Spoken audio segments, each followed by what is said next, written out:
I'm Helen Wallace, and I'm here at the Langham Hotel in London with Joshua Bell and Harvey D'Souza.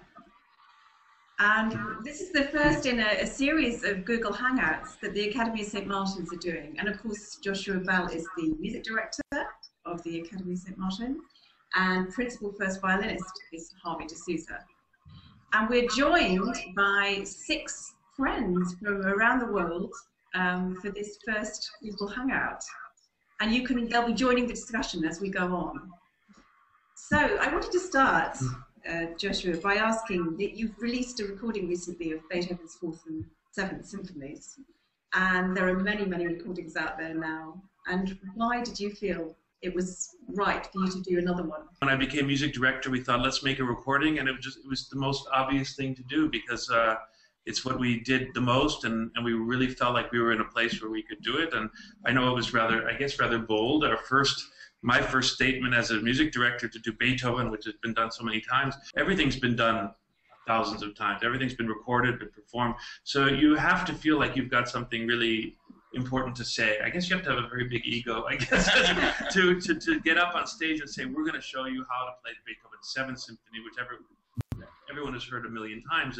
But the fact of the matter is, there's so many ways to play this music, and I've heard countless recordings. But even after hearing countless recordings, I still feel, there's something more, that something individual that we can say that we're doing that I think is people should hear, and I still feel that way.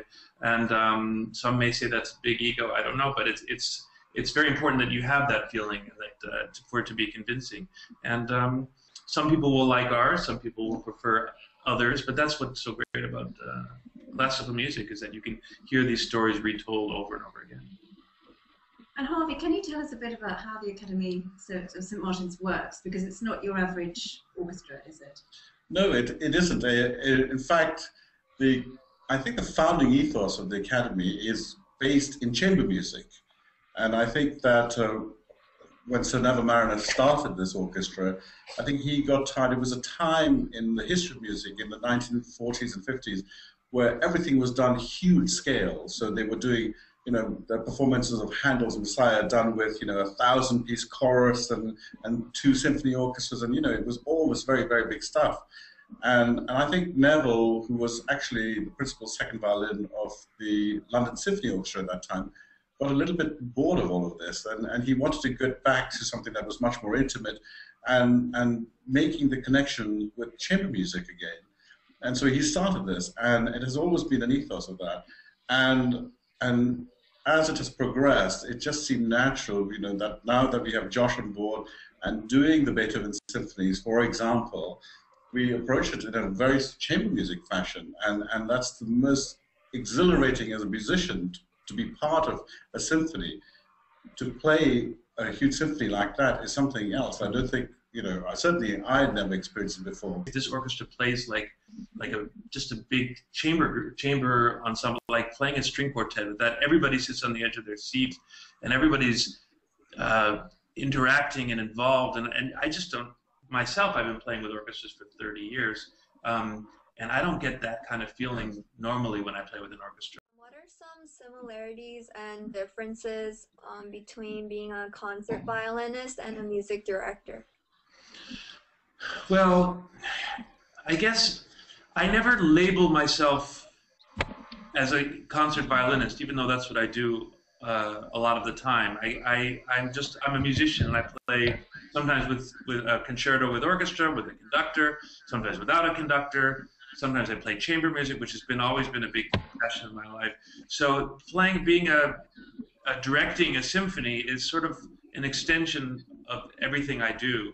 When I lead this orchestra, I sit in the concertmaster chair and I lead, and in the rehearsal today, I played about half the time. I was standing up directing, but most of the time in concert, I'm playing along with them, and it just feels very organic. And but obviously, when you play a symphony, you have to really be involved in every aspect of the piece. You have to really know every instrument, and I would have to say, as a soloist, though, you really should be that way as well. I wanted to know what is the biggest misconception people have about your profession?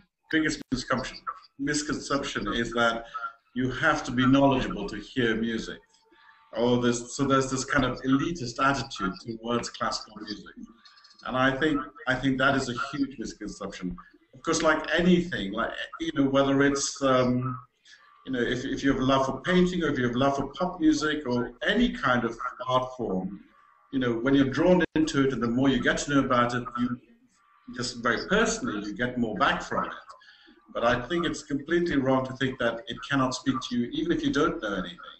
Because I believe that any great art form speaks to you. It has a relevance to your life, and you find it. You know, it might be a phrase in a Mozart symphony that you've never heard before that will make you cry because you suffered a tragedy in your life, or whatever it might be, and there's some kind of connection you have with that, or as the joyness of a Beethoven scherzo, whatever it might be, or it's looking at a great painting, whether it's Lucian Freud or it's Rembrandt, whatever it might be.